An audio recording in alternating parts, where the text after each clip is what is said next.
Introduction. I can hardly wait to hear what I'm going to say. So,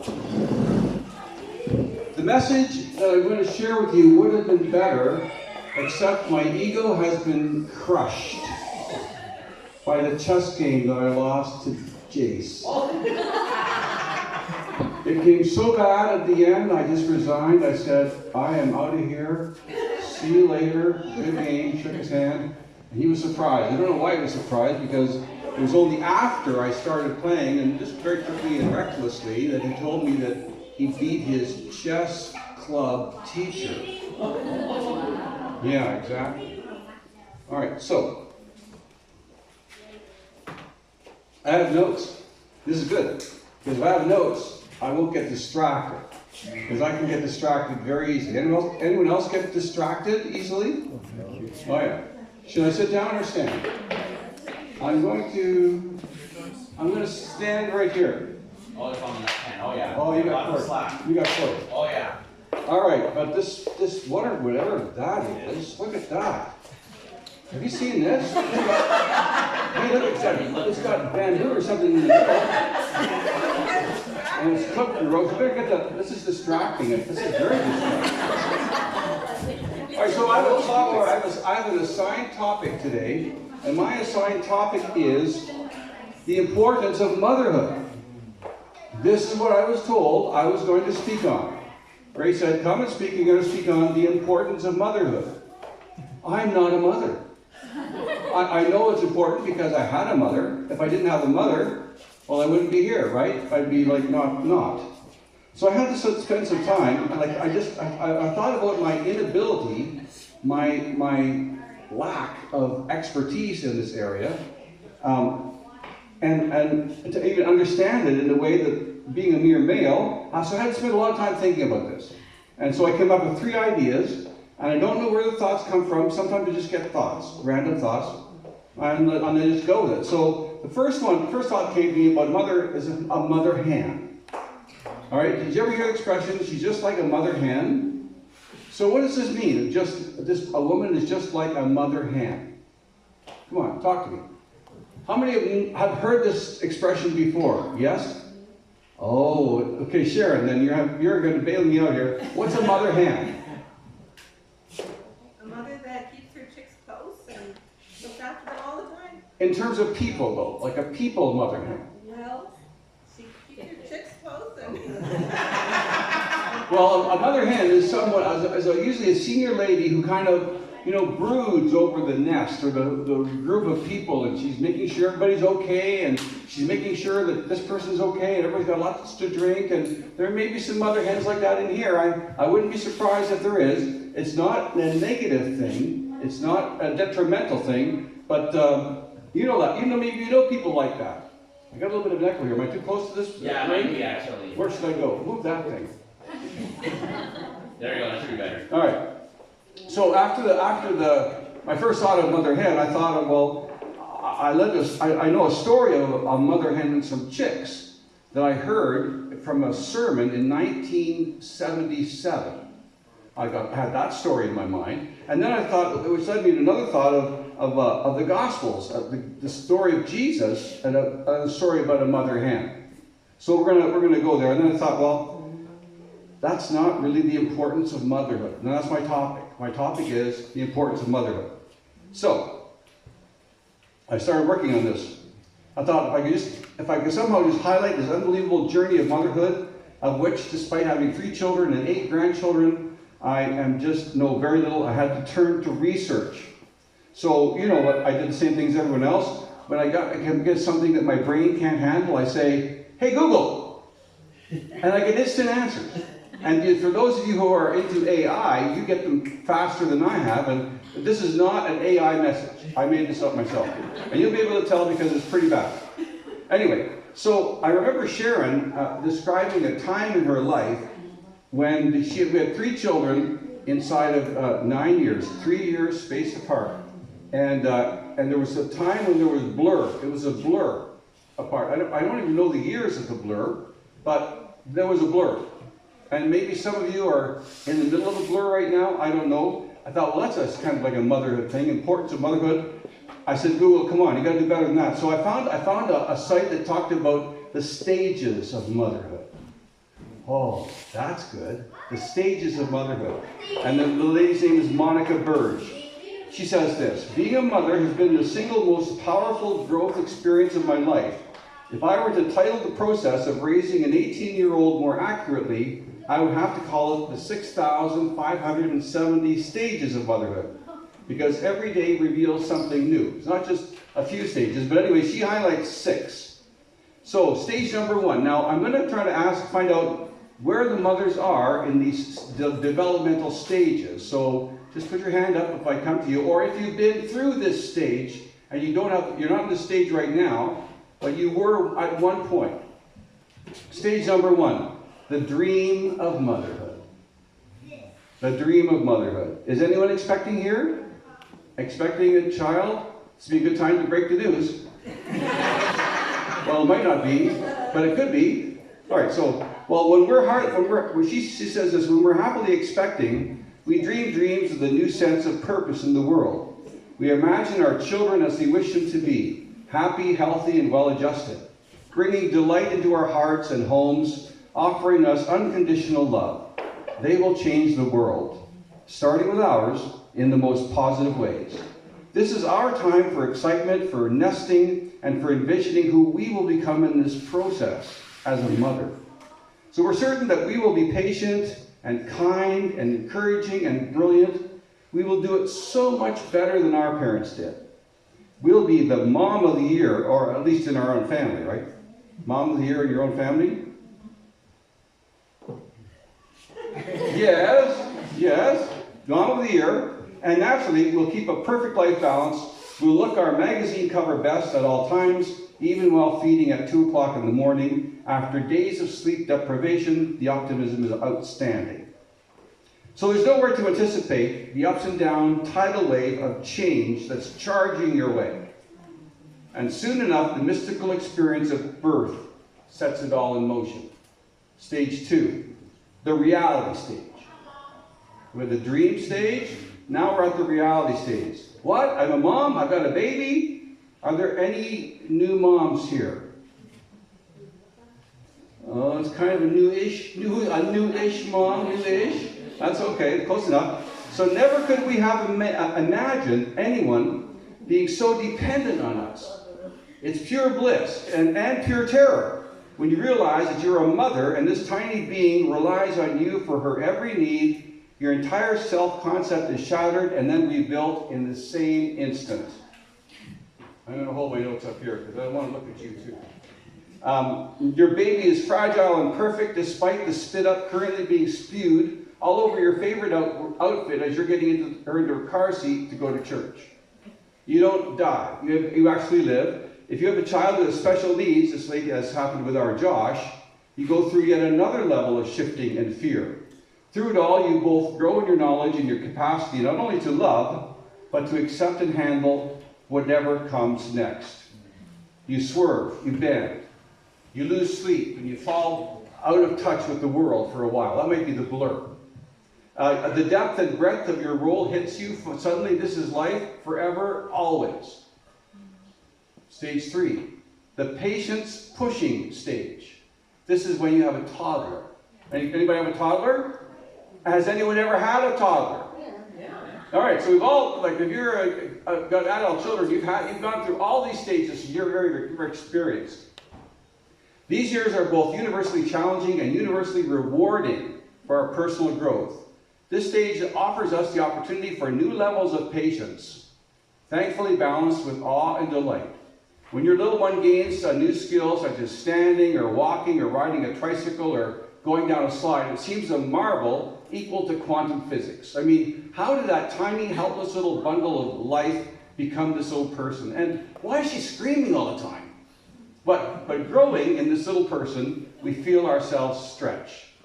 We recognize where boundaries are needed, one of those ongoing parenting lessons, and where our level of social comfort lies. Has anyone's toddler ever thrown a fit in a restaurant or in a mall? See? Sharon, we should go to the Philippines because this doesn't happen.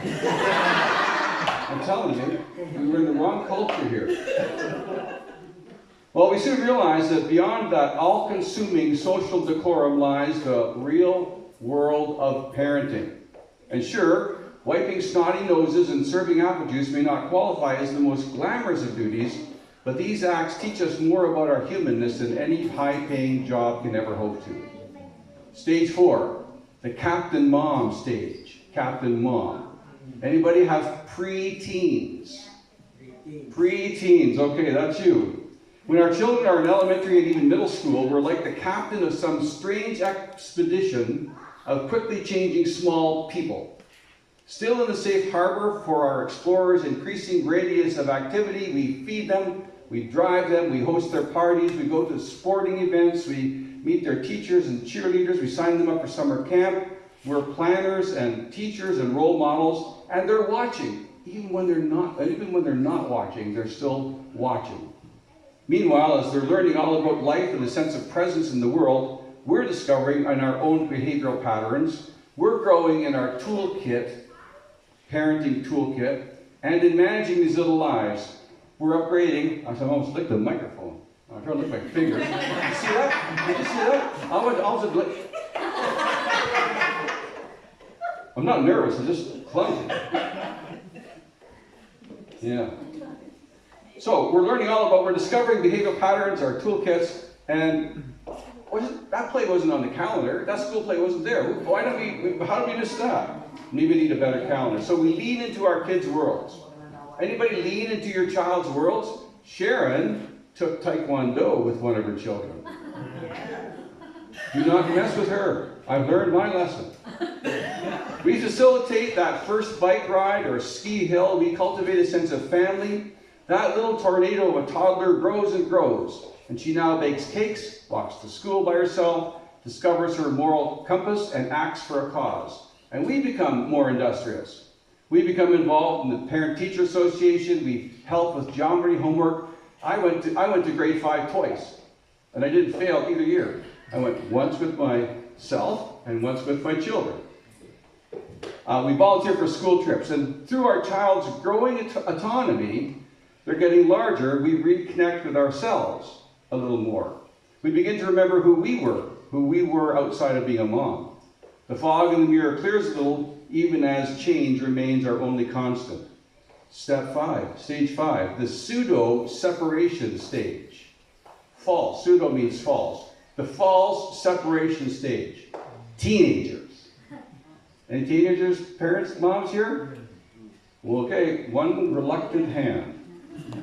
They're driving, or they know someone's about to take the wheel, they're heading out with friends, they're waiting, they're jumping into the real world, the dating world, maybe even spending a semester overseas. My daughter did that. They're practicing, she went to India. They're practicing for that push from the nest move that's coming. But they're not quite ready to go yet. They're not quite there. They want to get out of the nest, and then they go back to the nest. Out of the nest, they're still watching us. Now they're watching us like hawks, often with rolling eyes. Because that's what parents are. And while they're fluttering their wings, they may walk and talk like adults, but the minute we say something about a curfew, a sensible curfew time, well, you can kiss adulthood right goodbye. Our teens challenge our thinkings. They push the rules and they push our hot buttons. Hello? Anybody you ever get a hot button pushed by your teenager? Oh my God. See, Sharon, we're not in the right culture. We gotta go to the Philippines. Hot button. You know what I'm talking about. They find their independence as they find theirs. We discover ours. Rediscover ours. We coach, we inspire, we nudge them towards the edge of the nest.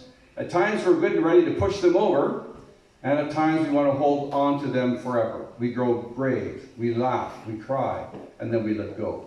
And the last stage is the onward stage. Now this is probably not for this group because you're such a young group, but anyone have adult children? Adult children, okay, that's it. Finally you arrived. If you've got adult children, you have arrived. The best we can hope for is that our children will meet the world with principles and aspirations of their own. They may be in step with us or not even close. They could go any direction. Yet when they come back for our approval or advice or blessings, we know we've done our job. Most of all, We can respect and love them, don't lick the microphone, for simply being who they are. Likewise, we can rediscover who we are. So in all these stages, we're seeing how our children are developing, and we're learning that they're also changing us, and we're developing as parents, as mothers and fathers. I know, she says, I'm not the same person who dreamed those dreams for my unborn child, or who feared motherhood, survived toddler tantrums, or played taxi to a gaggle of kindergartners. My children have grown, and so have I. If we're lucky, we'll all continue to evolve, both individually and together. We will keep engaging each other, amusing each other, challenging each other. As they say, once a mother, always a mother. Everybody say that. Once a mother, always a mother. Again, once a mother, always a mother. You know, regardless of how old your children get, they're still babies to you. Yes. They're all babies. And that's the one and perhaps only thing that will never change. That's the forever part, the part that transforms us from the inside out, the part that connects us with all the mothers who ever came before and all the mothers that are yet to be. So I read this, 6 stages of motherhood, and I said, well, that's pretty good, I'm going to include that. But by the time I finished stage 6, I knew I was way out of my league. I knew that there should be someone else giving this little talk tonight, and it shouldn't be me. So what did I do? I called out and said, Kevin? Hey Google, help! So, 6 mothers, this is another interesting piece of story. 6 mothers, different mothers, were assigned this task of writing down their experience of motherhood in 100 words or less. 6 different mothers. Write about your motherhood in 100 words or less. So Sharon Holbrook wrote this about her daughter. She says, she is vulnerable. Just hurt her child and you'll see that this is a mother. And she is strong. Just hurt her child and you'll see. She's been elevated, she is a mom, and she's been demeaned. Oh, she's just a mom. She is full. Loving a child so completely will do that to you. And she is empty. Loving a child so completely will do that to you. Who says she can't have it all? She has everything. Stephanie Mary says this, life before my son was kinetic. I was a doer, rushing from one event to another. Nights are different now. After daycare pickup, time slows as we meander home. Blue car, I say, pointing, and he puts his index finger up in the air. Yellow daffodil, I tell him as we pass a manicured garden. Ba, ba, ba, ba, ba, he replies, pulling off his sock. Later, I sit on the floor of the living room watching him cruise on the furniture while hugging his stuffed donkey. I was close. I'm not even trying to do this. And if you ask me what I did each night, my old self might reply, nothing much, but now it feels like everything. Could someone say, oh? Thank you. The third lady that wrote about this 100 words of motherhood, she says, foster parenting has been the most challenging experience of my life. The uncertainty, the courtrooms, the restrictions, the tears, hers, her daughter's, and mine.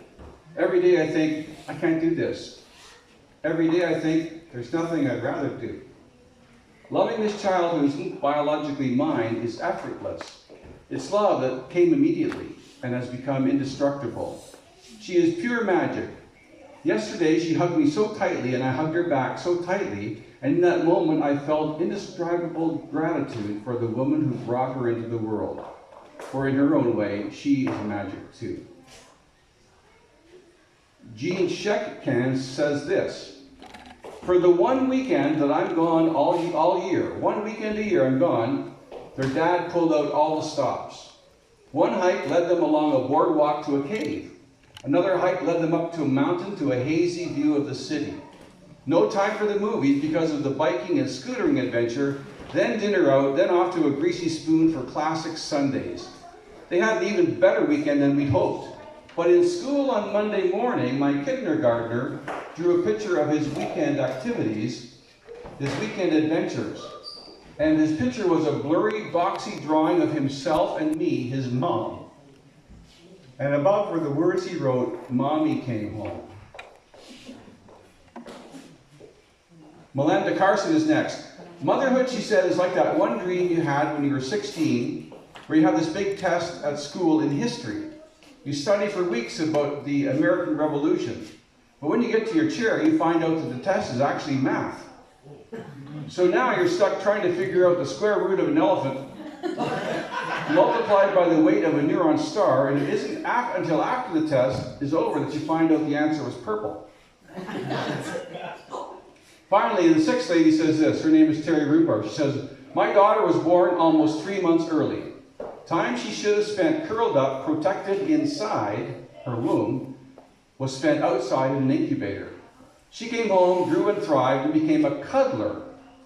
Sometimes she smashes herself against me. Other times she extends a hand or foot for a light connection. I don't want to remember fights about shoes or empty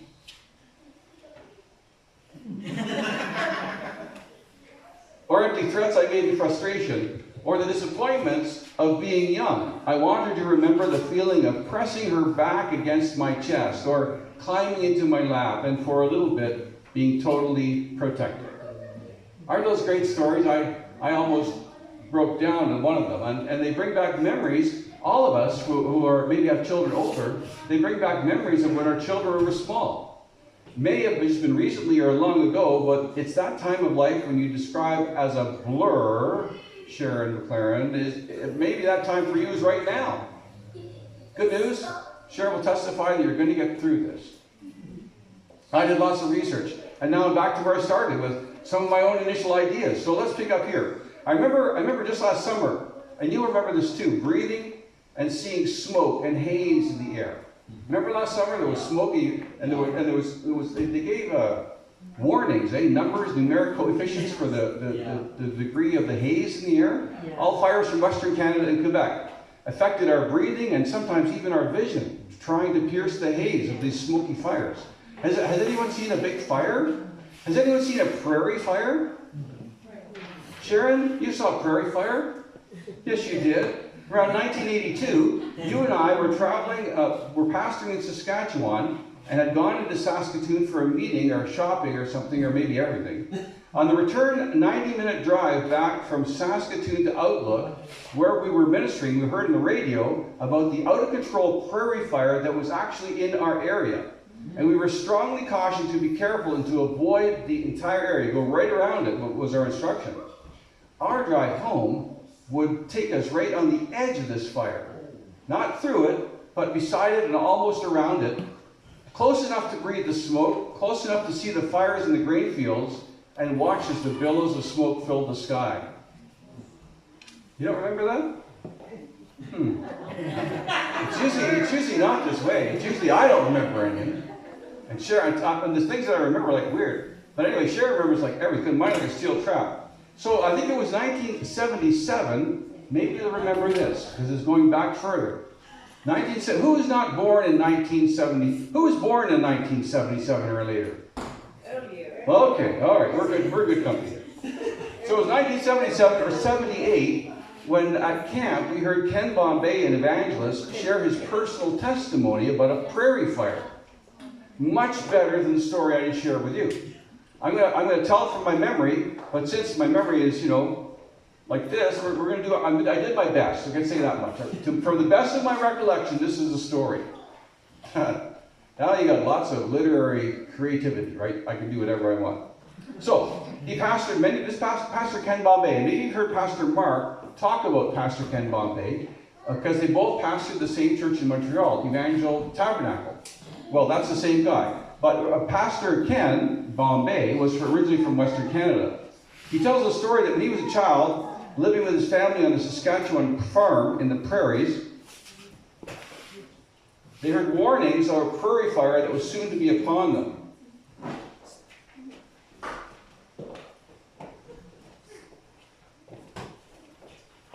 One moment, please. Yeah, I got my page all that. Yeah, fire coming in from the west. It was growing in intensity and totally beyond control, this fire.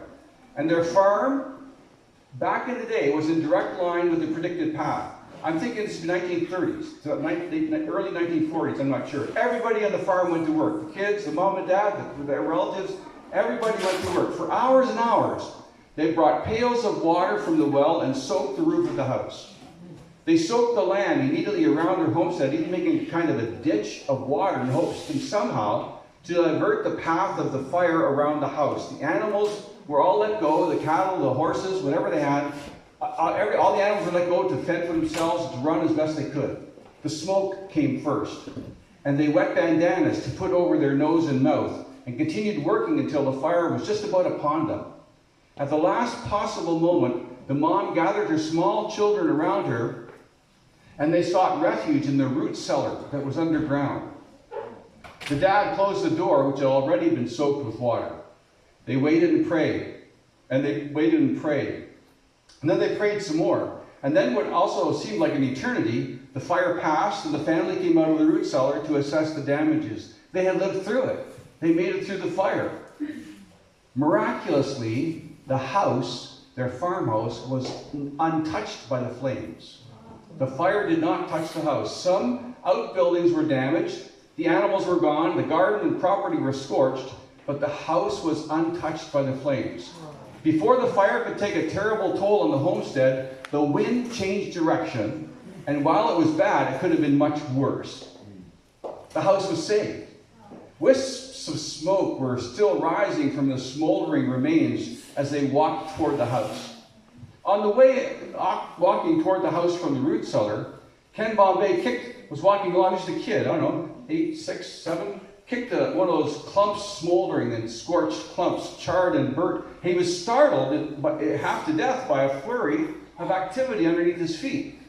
The clump that he had kicked over was white underneath, and 4 yellow chicks, flailed in the dust and ash, popped out from underneath their mother's wings and scurried across the ground.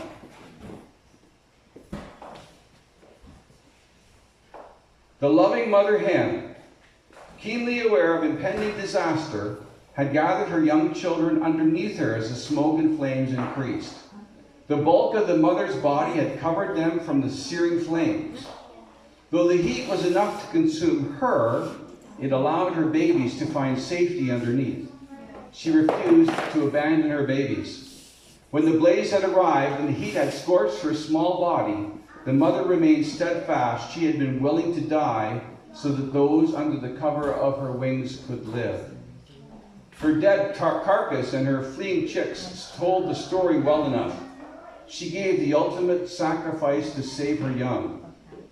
The story of a mother hen's love is no less an apt illustration for the love that each mother here has for their children. Most moms, I believe in this room, would do the same for their children if they could. They would perish themselves and give of their lives so that their children could live. And it's a reflection of God's love for us. Psalm 91, verse 4, He will cover you with His feathers, and under His wings you will find refuge. In the New Testament, there's even a greater story. This one almost incomprehensible. In this story, it is the Creator of heaven and earth who does exactly the same thing to rescue His wayward children from their own destruction. On the way to the cross, very near to the end of His earthly ministry, close to the time of His own sacrificial death, Jesus said, O Jerusalem, Jerusalem, you who killed the prophets and stoned those sent to you, how often I would have longed to gather your children together as a hen gathers her chicks under her wings, but you were not willing. Many of the religious people of that day had rejected God and the messengers they had sent. They had earned the harshest of sentences for their actions from Jesus, calling them even a brood of vipers. But yet Jesus wanted to draw them to Himself. His love went beyond His feelings as a result of their antagonism and their opposition, because that's who He is. He's a God of love, and He loves to give. In fact, He would take them under His wings so that they could know His love and salvation. His love is so great.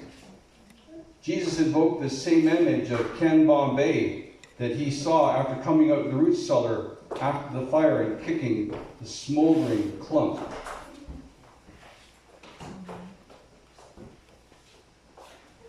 Jesus described himself as a hen trying to gather chicks to herself. Now, have you ever seen that? I grew up on a farm. Anybody had chickens when you were growing up? Some had chickens. Well, you know, sometimes a hen will gather her chicks to herself, but it only happens when there's danger. A hen doesn't nurse her chicks. The mother hen doesn't cuddle her chicks to sleep. None of that. But when a predator comes near, or the coop catches on fire, she will try to gather them under her wings. Pulling them beneath her, she will cover them with her body, risking even her own life for their safety. Jesus offers us a safe place under his wings, willing to endure the fire to the point of death, to rescue whoever would come to him. Sorry to say, in that day, many refused. And many refuse to this day, going their own way and earning their own way to heaven and trying to buy their way into heaven and doing good deeds to get into heaven, when all we need to do is surrender to Jesus. Though they were unwilling to come to Christ in his day, it did not change his attitude. Even knowing their antagonism against him, Jesus' love remains steadfast. Agape love, perfect love. Again and again, he calls out and he invites us to come to him, and he implores us, he urges us, he prompts us to come to him for life and love. So the most broken, devastated, and sinful person in the world would be welcome to take refuge under his wing. All the person needs to do is be willing to come to him. So when we continue on our own relentless pursuit to hide in our own inadequacies and to seek our own security and trusting in ourselves and our efforts, our good works to save us, we're like those little chickens running around the burning coop throwing dust over our heads, hoping that's going to be enough. But it's not. There's only one protection. There's only one covering that will save us from ourselves, and that's Jesus Christ himself. He endured the firestorm for us so that those who go under his wing can dwell in safety. He is the only covering that at once delivers us from our shame and frees us from the bondage of sin. Jesus is our covering. So cover yourself. Cover yourself in Jesus. Learn to find safety and security under his wings today and every day for the rest of your life. Lean in to him when the storms come and the trials come and the difficulties come. And you know what I'm talking about here. Lean into Jesus by trusting him completely in every situation that comes upon you. When you realize you're scurrying about in your own efforts to save yourself, that's the time to stop what you're doing and look for his outstretched, awesome wings. There is no safer refuge and safety. We can be safe when we're young in the arms of a loving mother with a love that endures throughout our entire lives, because once a mother, always a mother, and we can be safe eternally under the wings of Almighty God. Mothers, here today I honor you. This is your day. Your love for your children is so very deep. Deeper love than this, even, is the love our Heavenly Father has shown to us. Behold, what manner of love, John writes, the Father has given unto us that we can be called the children of God. What kind of love is that? We can trust him with our problems, our family, and our very lives. We can run to him and find that he will cover us with his presence and with his mighty outstretched wings. Amen, Ray? Amen. Amen. Do you know that song? Behold, what manner of love the Father has given unto us? No. Who knows it? No. All right. Behold, what manner of love the Father has given unto us. That's wrong. Was I singing it? I'm playing it by ear. I'm going to get it from Is that C?